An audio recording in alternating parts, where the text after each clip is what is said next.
Teacher की जो असल स्पेशलिटी होती है वो होता है उसका क्लास कंट्रोल। टीचर कितना एफिशिएंट है कक्षा प्रबंधन में, क्लास कंट्रोल में, ये जब आप ऑब्जर्व करेंगे उसके क्लास कंट्रोल की स्किल को, तब जाके आपको पता चलेगा कि टीचर कितना एफिशिएंट है।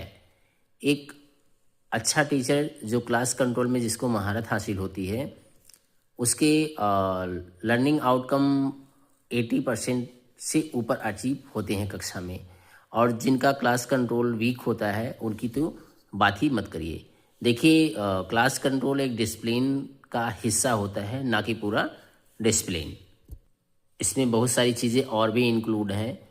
क्लास कंट्रोल में बच्चे कैसे बैठे हैं, उनका सीटिंग प्लान क्या है, जो मीडियोकर बच्चे हैं, वीक बच्चे हैं, पढ़ने में अच्छे बच्चे, तेज बच्चे हैं, वह किस प्रकार से बैठे हैं, ग्रुपिंग करके तो नहीं बैठे हैं, ये चीज़ें आपको ध्यान देनी होती है, तो जाके जो है क्लास कंट्रोल हो पाता है। और इसके अलावा क्लास कंट्रोल और क्लास मैनेजमेंट में क्लास का डेकोरम कैसा है, यह भी, क्या क्लास पूरी फुल्ली तरीके से डेकोरम है, ये चीज़ें बहुत ध्यान देने योग्य है। क्लास डेकोरम का मतलब जो आपको टॉपिक पढ़ाना है, जो लेसन पढ़ाना है, वह क्लास में बच्चों के बीच में पहले ही आपने पेस्ट कर दिया है क्या, यह भी चीज़ें मायने रखती है क्लास कंट्रोल के लिए। देन इसके बाद क्या बच्चे टीचिंग लर्निंग प्रोसेस के क्या मेन पार्ट हैं कि नहीं है, क्या वह साइलेंट लिसनर बन के तो नहीं है आपकी क्लास में, यह भी ध्यान देने योग्य बहुत ही ज़रूरी बात है, विशेष बात रहती है।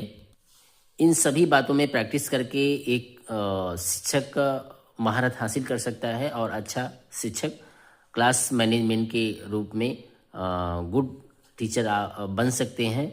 और इन सब चीज़ों में एक साथ एक बात और है कि आप एक लिस्ट तैयार करिए अपने अपने डूज और डोंट की, कि क्या करना है क्या नहीं करना है। इस प्रकार से ओवरऑल सारी चीज़ों को आप क्लास कंट्रोल की ओवरऑल सारी चीज़ों को ध्यान में रखकर आप लिस्ट बना के एक अच्छा टीचर बन सकते हैं और क्लास में और स्कूल में एक अपने एक इफेक्टिव टीचर के रूप में अपनी छाप छोड़ सकते हैं। आज से ही आप इसको ध्यान दीजिए और एक अच्छा टीचर बनिए। जय हिंद।